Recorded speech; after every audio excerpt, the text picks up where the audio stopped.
Adhesions are scar tissue that form after various types of surgery within the body. There is about a 1% mortality associated with patients who have undergone prior open heart surgery and now become candidates for a redo procedure. And unfortunately, they can't see the heart, they can't see the vascular structures because of all of these adhesions or scar tissue. And you may inadvertently cut into a vascular structure. If you can't get the patient over on the bypass quickly enough, the patient runs the risk of dying on the table. The issue there is that the heart is literally stuck to the inside of the sternum and results in a very risky entry process, which adds anywhere from 30 to more minutes to the operative procedure, higher cost, higher risk to the patient. The novelty of what we do in the world of bioresorbable polymer technology is the combination of what are called hydrophobic and hydrophilic polymers. Hydrophobic is something that takes a very long time to degrade in the body, and a hydrophilic is the other extreme, where it breaks down very rapidly. And as you adjust the ratio of those types of materials in the development of a copolymer, it can influence both the mechanical characteristics of the product as well as its residence time in the body. So the ideal product for use in these areas is a product that performs the therapeutic task and then gets out of the body as quickly as possible after that task has been completed. You don't want a product to linger for a long time in the body because the body recognizes it as a foreign body and will encapsulate it with fibrotic tissue. Our lead product is a product called Repel CV. It's a bioresorbable adhesion barrier made of synthetic polymers. It is designed to be placed on the surface of the heart at the end of an open heart surgical procedure and thus reduce the formation of scar tissue, which is a serious complication for any patient who has had prior open heart surgery and is a candidate for a redo. We have had no particular safety concerns. We have seen rapid resorption of the product. And what I mean by that is within a month's time after its implantation, and a very high level of efficacy as compared to control, which is standard surgical procedure. We have recently had a panel meeting with the FDA, at which they recommended the approval of our product for use initially in pediatric patients, which are defined as 21 years and younger, who are candidates for a secondary procedure. And then we will do an additional safety study that will be the basis for getting a broader indication for use in adults. This product will be sold directly by Synthemed in the U.S. market.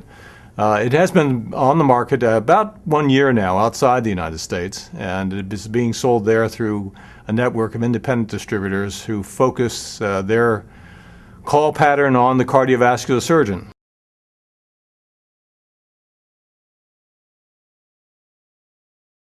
With the artificial discs, they are entering through what they call the anterior approach, which is going behind the stomach and approaching the spine from the front rather than from the traditional way of doing it from the back.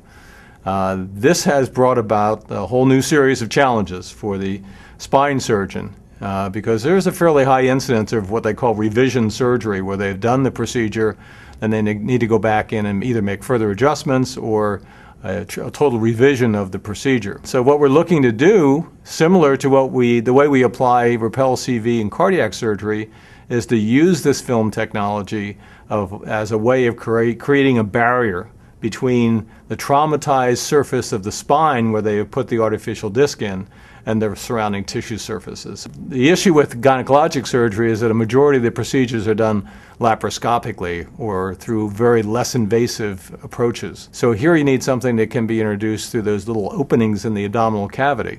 We have developed what's called a viscoelastic form of our polymer technology.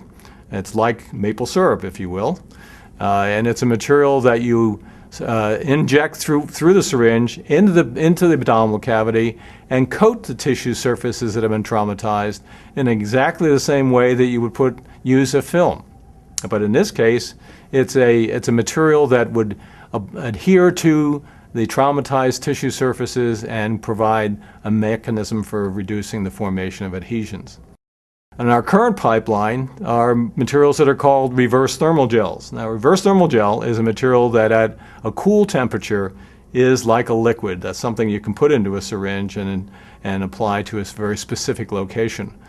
But it's designed to transition very rapidly into a very thick adherent gel Think about the spine, for example. You also have an issue of the spinal canal becoming involved with the bone that surrounds it and getting adhered to that bony surface as a result of the trauma and the adhesions that form post discectomy or fusion procedures in the spine. Here what you need is a material that you can gently impact around the spinal canal and thereby provide essentially a buffer that will keep it separated from the bone that forms the spine itself, and thereby reducing the risk of adhesions forming.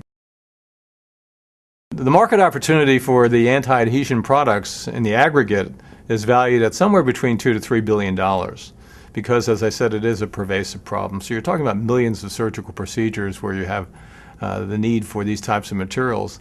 As a result of that, with the very strong pipeline with proprietary technology and a company at this point in time whose market cap is about $50 million, we see this as a very compelling opportunity for investment in our company. And so we'll be the first to be made available to the cardiac surgeons, and we're very optimistic about the prospects.